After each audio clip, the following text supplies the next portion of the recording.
N.T. Wright takes Brian Walsh's 4 worldview questions and adds a fifth.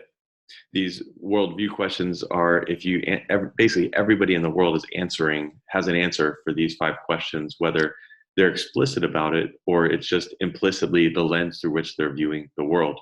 And those questions are: who are we? Where are we? So who am I? Who are we? Where are we? What's going on? What's wrong? Everybody understands there's something wrong with the world. In our present context, we see that as well. Everybody's got a different answer, it seems, to what exactly is wrong with the world, which then leads to different solutions. What's the solution? What's the fix? And N.T. Wright adds that fifth: what time is it? What are we supposed to do? What's our role to play in the midst of it? And so everybody has an answer to these questions that they explicitly or implicitly live in. And one of the things for us to do in evangelism is to help people, to draw out for people what their actual answers to those questions are. And realize that what they just see as it's just the way it is are actually answers to this question. And what the Christian faith is, as we want to share the Christian faith with people, is it's a story that has a specific set of answers to these questions. That the answers always come from the story that we tell of the world. And one way that we found to be helpful in explaining the story that the Bible tells that gives answers to these questions is with these 6 symbols.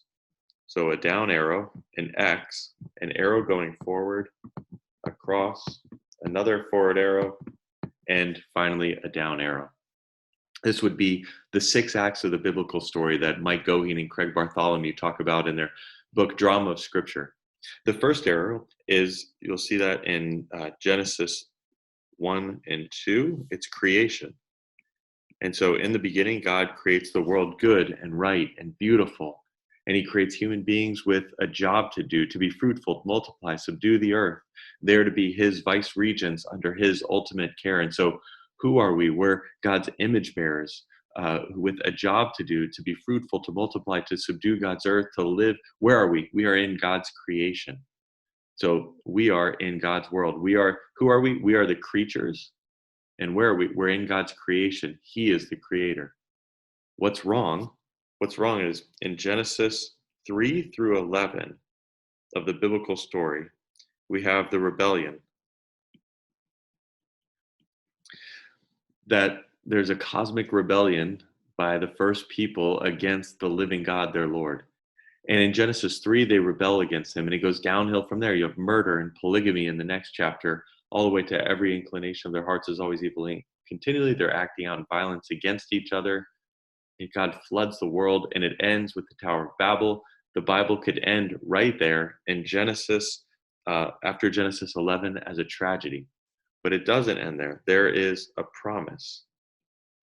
And the promise is the whole rest of the Old Testament, starting in Genesis 12, with the promise to Abraham that God is going to call people. The way God is going to fix his creation, the way God is going to this creation project that has gone wrong in the rebellion and seems like it could be a tragedy, the way that God is going to fix that is through one particular people to be blessed, to be a blessing to the whole world. And so he calls them in Genesis 12 on to Malachi. But those people, they continue to rebel against God as well, and they don't fulfill their calling to be blessed, to be a blessing. And so the 4th act that's symbolized by the cross is redemption. And that the hero of the story is Jesus. He comes and he is the one true faithful Israelite, the one true child of Abraham that is faithful. And through him, the blessing is going to come to the nations, to the whole earth. And so this is the Gospels, Matthew, Mark, Luke, and John. You see the story of redemption there. And that symbolizes not just his death, but his life, death, and resurrection, and the sending of the Spirit, the good news of the redemption of the world by Jesus Christ. And he then, his redemption and his resurrection, watch this, it secures the restoration of all things. The restoration.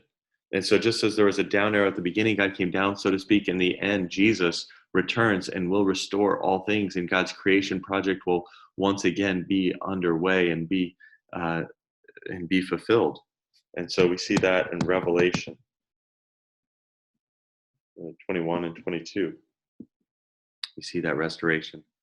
But in the meanwhile, his resurrection, the resurrection of Jesus, has assured, it's the first fruits, Paul says, of the final restoration or new creation, Acts 6. But in the meantime, there's a fifth act. There's this act that we find ourselves in of the church, that Jesus, the resurrected Lord, the one through whom all of creation is being healed and all the nations are coming to under the blessing of God, he sends a people out. He doesn't write a book. He doesn't just give some knowledge, secret knowledge, but he sends a people out to be a witness of the good news of what Jesus has done, to share that and to speak that and to tell the nations. And they're to demonstrate and to declare the good news of the gospel. And so what's wrong is the rebellion. What's the solution? Jesus, his redemption and final restoration. And what time is it?